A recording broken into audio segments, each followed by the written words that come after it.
अगला question, a wire in the form of a tightly wound solenoid is connected to a DC source। मतलब एक solenoid है और बहुत टाइटली वुंडेड है, इसको कनेक्ट कर दिया और कैरीज अ करंट, ठीक है, डीसी सोर्स है, पहले ऐसा है, ठीक है। फिर बोल रहा है if the coil is stretched so that there are gaps between the successive element. मतलब देखो, अभी जो कॉइल्स हैं बहुत पास पास हैं, ठीक है, उसने इसको खींच दिया ऐसे, तो जो कॉइल है वो ऐसे हो गई, कॉइल को ऐसे स्ट्रेच कर दिया, ठीक है। मतलब such that if coil is stretch so that there are gaps between the successive element, मतलब हर टर्न के बीच में कुछ गैप आ गया, ठीक है।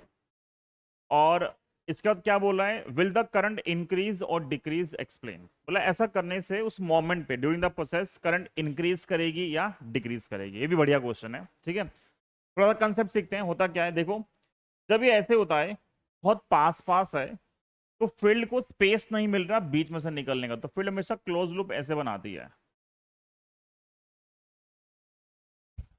फील्ड को दूर खींच दोगे तो फ्लक्स क्या होगा, तो यहां से निकल रहा है वो वहां तक नहीं पहुंचेगा, वो पहले लीक हो सकता है।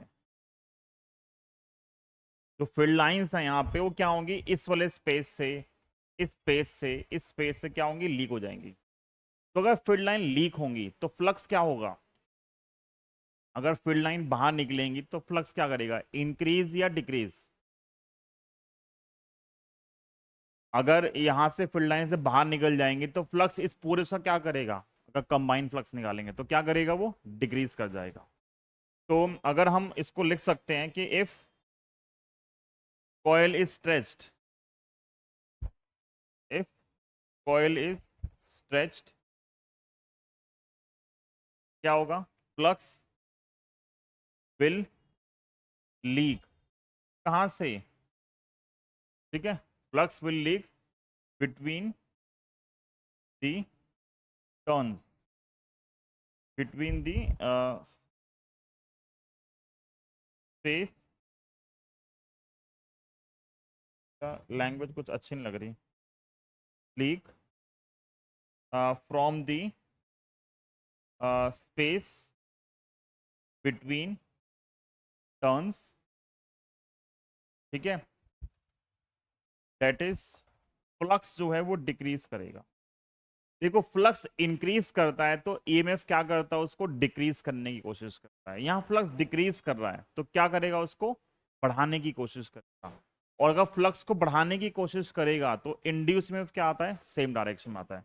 तो ही कंसेप्ट चलते हैं, हमने पहले भी देखा था। देखो अगर मान लो एक सोलेनॉइड था और इसमें करंट जो है वो इंक्रीज कर रही है, तो इंड्यूस ईएमएफ कहाँ होता है, अपोजिट डायरेक्शन में। क्यों, उसको डिक्रीज करने की कोशिश करता है। मान लो करंट ऑलरेडी डिक्रीज कर रही है, करंट डिक्रीज कर रही है, तो अगर ये अपोजिट में आएगा तो ये और डिक्रीज करेगा। लेकिन इंड्यूस पार्ट हमेशा क्या करता है, कॉज को अपोज करता है। तो ये इंक्रीज कर रही थी तो क्या कर रहा है, डिक्रीज कर रहा है। ये डिक्रीज कर रही है तो क्या करेगा, इंक्रीज करेगा। यहां फ्लक्स था पहले कुछ, आपने स्ट्रेच कर दिया, फ्लक्स लीक होना शुरू हुआ और फ्लक्स कम हो गया। फ्लक्स कम होगा तो वैसे करंट क्या होगी, कम होगी, पर इंड्यूस में क्या करेगा, उसको बढ़ाने की कोशिश करेगा।